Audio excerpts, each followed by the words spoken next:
A bird is sitting, एक जो bird है वो बैठी हुई है ऑन द टॉप ऑफ आ, ठीक है, टॉप पे कोई एक बर्ड बैठी हुई है। देखो बर्ड कैसी बनाई मैंने, मस्त बनाई है बर्ड। चेक करो बर्ड कैसी बनाई है।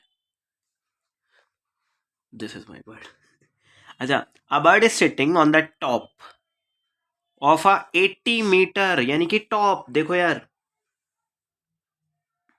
80 मीटर टॉप पर कोई एक बर्ड बैठी हुई है। हाई ट्री, तो यहाँ पे this is the tree, so this is the tree. From a point on the ground, ground के किसी पॉइंट से, ग्राउंड के किसी पॉइंट से, from a point on the ground, फिर लग गया comma, the angle of elevation. The angle of elevation यानी कि इसी का बताएगा, कोमा लगा हुआ है ना, the angle of elevation of the bird, bird का एंगल ऑफ एलिवेशन इज 45। तो बर्ड यहाँ पे है हमारी, और यहाँ कह रहा है एंगल ऑफ एलिवेशन इज 45। पता बार बार 45 क्या समझाता है हमें, जितनी हाइट इसकी उतनी ही लेंथ इसकी, यानी कि 80 मीटर। वो एक्चुअली होता है ना P अपॉन बी, वो 45 पे बराबर हो रहा होता है, 1 होता है इक्वल। छोटी सी कहानी ये भी थी कि ये एंगल ना 45 होगा, और दो एंगल अगर इक्वल होते तो उनकी आमने सामने वाली साइडें बराबर होती थी। तो इसलिए ये तो फैक्ट है, ये 80 मीटर की ऊंचाई 80 मीटर ही अवे है ट्री से, ये पॉइंट, क्योंकि वो देख ही उतना रहा है, तो यानी कि वो दूरी भी उतनी है, मतलब ठीक है ना, 80 मीटर की दूरी पे है, तभी तो एंगल बन रहा है 45, ना ज्यादा ना कम। द बर्ड फ्लाइज, अब बर्ड उड़ेगी यार, अभी तक तो बैठी हुई थी तो कोई दिक्कत नहीं थी, अब बर्ड उड़ रही है। The bird flies away, away मतलब दूरी पे। बेटा मेरे को पता है क्या देखना है, ये इस बर्ड को ऊपर की साइड उड़ाएगा, यानी कि वर्टिकली, मतलब इसकी हाइट एक्सटेंड करवाएगा, या फिर हॉरिजॉन्टली मैनर में मूवमेंट करवाएगा बर्ड की। पक्षी देखो कैसे भी उड़ सकता है, पर इंसान ने बेचारे पक्षी को भी ऐसे कर दिया है कि वो ट्रिग्नोमेट्री का क्वेश्चन बना है, बताओ यार। पक्षी तो कैसे भी उड़ सकता था, चलो कोई नहीं। तो देखते हैं, the bird flies away horizontally लिखा है यार, तो बर्ड को मैं ऐसे उड़ाऊंगा यार, ठीक है ना। अभी पक्षी को उड़वाना है आप लोगों को सबको, वो बोलते हैं ना, कुछ बोलते हैं शायद, हुडर बोलता है, आई डोंट नो, मुझे नहीं पता। तो वो उड़वाना है यार, अभी हॉरिजॉन्टली लिखा है। In a such, sorry, in such a way that it remained a constant height from the ground. तो देखो चलेगा तो हॉरिजॉन्टली बर्ड जो मूवमेंट करेगा। अच्छा सर बर्ड चलता है, बर्ड उड़ेगा पर उसी पॉइंट से, मतलब ग्राउंड की हाइट इक्वल होनी चाहिए। ये जानबूझ के ये इसलिए बोला जा रहा है ताकि मैं अगली मूवमेंट अगर मान लो यहाँ कराता हूँ, तो बेटा ये फिर 80 मान लेना आप लोग, वो ये कह रहा है, इस पूरे को ना यहाँ 80 मान सकते हो, क्योंकि वही पॉइंट मेंटेन किया जा रहा है। The bird flies away horizontally in such a way that it remained a constant height from the ground. अच्छा, 2 सेकंड बाद, the angle of elevation of the bird from the same point is 30 degree. Same point से 30 degree दिखने लग गया angle. अब भाई ये बता दो, बर्ड यहां पे भी आ सकता था हॉरिजॉन्टली में, और हॉरिजॉन्टली में दूर भी जा सकता था सेम पॉइंट से। यहां से ऐसे जोड़ू 30 बनाऊं, या यहां से ऐसे जोड़ू 30 बनाऊं?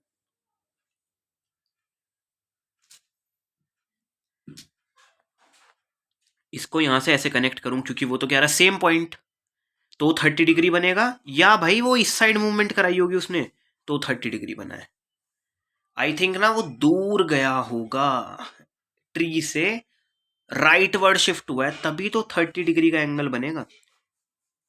देखो ऐसे पता लगाना पड़ता है क्यों, 2-3 रीजन है यार। 45 से कम हुआ एंगल, 45 से कम हुआ एंगल कितना हो गया, अब तो सर 30 डिग्री हो गया, तो कम होना मतलब छोटा इसी पॉइंट से। ठीक है बेटा, अगर 60 गएगा ना ये एग्जाम में, तो आप लोग ऐसे ज्वाइन कर रहे होगे, क्योंकि एंगल बढ़ रहा होगा।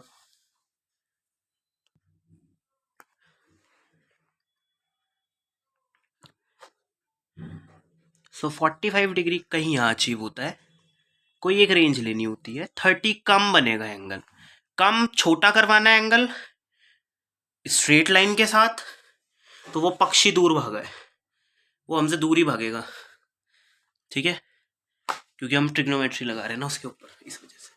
सो एक फैक्ट था, उन्होंने क्लियर करा था ये बात, बर्ड इस तरह से हाइट अचीव करी है, अ कांस्टेंट हाइट ग्राउंड से, सो हाइट होगी इसकी इक्वल। ठीक है यार, बताओ इन दो, पहले बताओ दो राइट एंगल ट्रायंगल दिख रहे हैं? यस, एक तो ये वाला, एक ये वाला। इसमें सेम क्या है? क्या बेस सेम है? इसका छोटा बेस जबकि बड़े वाले का बड़ा बेस। नहीं, क्या सेम है? हाइट सेम है। वो बोली इसलिए रहा, वो बात ही ऐसे कर रहा था क्वेश्चन में कि हाइट सेम रहेगी, बर्ड इस तरह से फ्लॉन करा है। ठीक है भाई बेटा, हम लोग दो, एक बार ये हाईलाइट सा कर दूं थोड़ा, दो ट्रायंगल, फिर मिलते हैं एक बार। अभी सिर्फ इस ट्रायंगल के ही ऊपर फोकस करो। एंगल है 45 डिग्री और हाइट P बोला था 80, तो B भी आ गया 80। कुछ ऐसा नंबर रखना पड़ता है मुझे कि P अपॉन B 80 से 80 कट जाए और 1 अचीव हो जाए, क्योंकि 1045 1 होता है। मेरे को ये मिला, मेरे को ये भी है मेरे पास। देखो यार, वो तो कुछ और कह रहा है क्वेश्चन में, वो मैं बताऊंगा क्या कह रहा है, ठीक है। बस तुम लोगों को एक काम करना है छोटा सा, बेस आगे तुम्हें यार ये डिस्टेंस पता लगाना है कि बर्ड ने कितनी दूरी नापी है, कितना वो दूर गया है, उड़कर कितना दूर गया है, ये बताना है यार। इसका है मेन पंगा जो है ना, ये बताना है। ये कैसे बताऊंगा सर? ये तो 80 है सर। एक बार ना बड़ा वाला राइट एंगल ट्राइंगल लेके देखेंगे, उससे ना बेस निकालेंगे। सर बेस कैसे निकाल लोगे आप? क्योंकि मेरे पास P है, P अपॉन में इतना बड़ा वाला B, यानी कि 80 प्लस x, ये रखवाऊंगा। और एंगल कौन सा चलाऊंगा? 30 डिग्री का, याद है? कम बन रहा था एंगल, ठीक है भाई, कम बन रहा था एंगल, ये वीक आ रहा था यहाँ पे एंगल थोड़ा, तो यहां से ना ये पूरा अचीव कर पाऊंगा। चलो यार करवाऊंगा, क्या कर लेते हैं। अब बच्चे को लगाना है 1030 डिग्री और बताना है उसे क्या होता है P अपॉन B।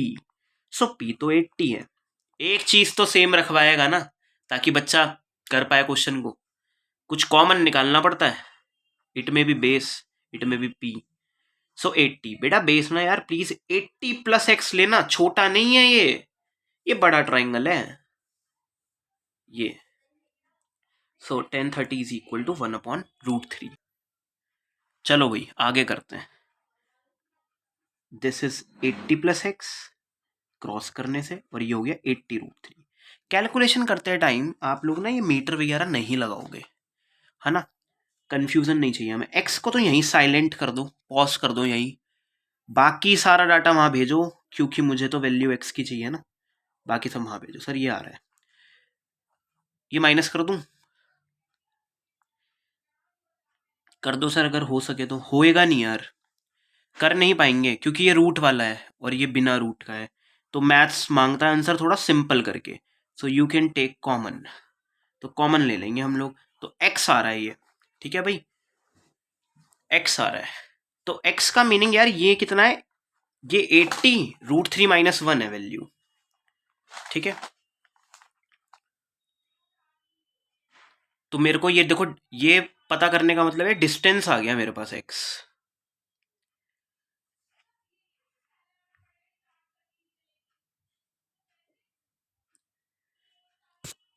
जो वो पक्षी है ना, वो यहां से यहां तक का डिस्टेंस बताया हम लोगों ने, जिसका नाम x दिया था, ये है जी जो डिस्टेंस आया है। हाउ, कैसे अचीव करा था? बड़ा वाला बेस निकाल के रख दिया, उसे x मान लिया, तो ये मिल गया मेरे को। वो स्पीड कुछ बताएगा, वो मैं करवाऊंगा अभी। पर मैं ये सोच रहा हूँ कि जैसे बच्चे कहते हैं ना कि सर अच्छा 80 में से, ये बड़ा वाले में से ना 80 माइनस कर देंगे तो आंसर आ जाएगा, तो यहाँ माइनस क्यों नहीं करना पड़ा? क्योंकि बड़े वाले बेस में 80 प्लस एक्स लिया था, एक्स को सेक्शन ये दिया था ना नाम, तो अपने आप ही एक्स निकल जाएगा, ठीक है।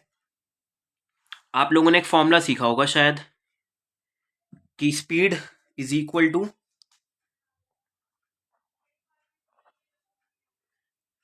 डिस्टेंस, कितना ट्रैवल करा, अपॉन में टाइम। ये होता है फंडा जो है ना, वो ये है। वो भाई स्पीड मांग रहा है, वो कह रहा है यहाँ से पक्षी यहाँ तक गया कितनी स्पीड से। अरे स्पीड हमें क्या पता, हम तो डिस्टेंस रखना जानते हैं कि अच्छा चल डिस्टेंस रख देंगे कि भाई ये डिस्टेंस उसने ट्रैवल करा, हाउ मैनी टाइम, कितने समय में। तो टाइम तो यही बताएंगे, आफ्टर 2 सेकेंड्स, 2 सेकेंड लगे थे इसे। आफ्टर 2 सेकेंड कैसे बोल रहा है ये, देखो ये यहां था पक्षी, 2 सेकेंड बाद हमने पाया कि वो पक्षी अब 30 डिग्री का एंगल बना रहा है। तो टाइम टेकन हो गया यार 2 सेकेंड्स, कि 2 सेकेंड बाद वर्ग अंतराल, मतलब 2 सेकेंड्स का टाइम टेकन लगा है इस पॉइंट से इस पॉइंट तक जाने में। क्योंकि वो उसने तो कहा ही नहीं टाइम इतना है, वो कह रहा है आफ्टर 2 सेकेंड्स अब एंगल ऑफ एलिवेशन ये बन रहा है, तो टाइम टेकन है दिस इज। तो टाइम रख दो आप लोग 2, ठीक है यार। बेटा कितना आएगा यार, स्पीड कितनी हो गई 40।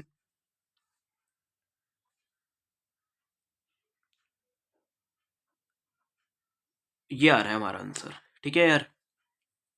अब मुझे क्वेश्चन में एक चीज और चेक करनी है, जैसे ना स्पीड की इसने कंडीशन नहीं लगाई कि किलोमीटर पर आवर में निकालो, क्योंकि वो लास्ट स्टेज है, वो वहां से निकलना थोड़ा मुश्किल होता है। देखो मीटर में दिया डिस्टेंस, सेकंड में टाइम दिया, तो मीटर पर सेकंड से चलती है स्पीड है, कोई दिक्कत नहीं है, लगाओ मीटर पर सेकंड से आ गया आंसर। कभी कभी ना कुछ कंडीशन दे देता है, वो भी क्वेश्चन करेंगे, वो बता दूंगा, तुम्हें भी पता है वो चेंज करना पड़ता है ना यूनिट को। तो यार ये बर्ड वाला क्वेश्चन कुछ ऐसा होना था,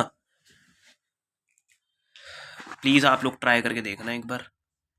बेटा कुछ क्वेश्चंस में ना ये रूट की ना यार वैल्यू दे देंगे, जैसे 1.73 होती है रूट 3 की वैल्यू, प्लीज याद रखना। तो यू कैन आपको आंसर आने के बाद, क्योंकि सारा पहले यार सॉल्व करो, बाद की बात है ये रूट, क्योंकि यार एग्जाम में अगर ये पॉइंट छूट गया तो चलेगा एक टाइम पे, पर यहाँ अगर फंस गए कैलकुलेशन में 1.73 अगर डलवा दूं तो दिक्कत आएगी यार। तो एट द एंड 1.73 डालो, माइनस करो, ये आ जाएगा डेसिमल के डेसिमल, डेसिमल के नीचे लिखते हैं, मतलब कुछ ऐसा होता है। तो प्रोडक्ट करना है इसकी, आराम से कर लेना मल्टीप्लाई, जीरो हटा के, फिर बाद में पॉइंट लगा देना। बाय द वे, मतलब अगर बुक्स के अकॉर्डिंग देखूं तो 29.28 आ रहा है शायद इसका आंसर, बाकी चेक करना मीटर पर second. This is the speed of the bird, जो फ्लॉन करके गया है, यहां से यहां तक उड़ के गया है पक्षी। तो यहां से यहां तक का डिस्टेंस चाहिएगा, बड़े वाला ट्राइंगल का बेस निकाल लो आप एक्स मान के, by the help of P is equal, P जो है वो इक्वल है, पहले पी से बी निकाला क्योंकि 45 था, फिर ये बड़ा वाला बी लिया, फिर ये निकला, फिर फॉर्मूला लगाया हमने स्पीड का, टाइम दिया था। सो ऐसे करना पड़ेगा यार।